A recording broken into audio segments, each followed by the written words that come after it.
Hi, ഇത് തനൂജാണ്. ഞാൻ എൻ്റെ ഉമ്മാൻ്റെ വീട്ടിലാണ്. ഉമ്മാൻ്റെ വീട്ടിലത്തെ ഫ്രണ്ടാണ്. ഇനി നമ്മൾ ഓർക്കപ്പുളി ചലഞ്ചാണ് ചെയ്യുന്നത്. അപ്പം നമുക്ക് പുളിയില്ലാതെ തിന്നാം. ഇതിന് ഞങ്ങളുടെ നാട്ടിൽ ഓർക്കപ്പുളി എന്നാണ് പറയുക. നിങ്ങളുടെ നാട്ടിൽ എന്താ പറയുന്നത് താഴെ കമൻറ്റ് ചെയ്യണേ. ഞങ്ങൾ രണ്ടാളും ചലഞ്ച് ചെയ്യാം.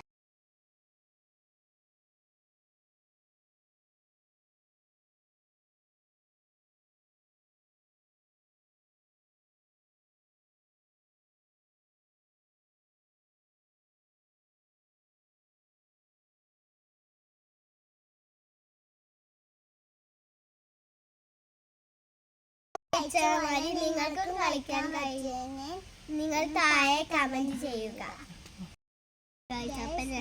വീഡിയോ എല്ലാവരും ലൈക്കും സബ്സ്ക്രൈബ് ചെയ്യും, ബെല്ല് അടിച്ച് പൊട്ടിക്കാം.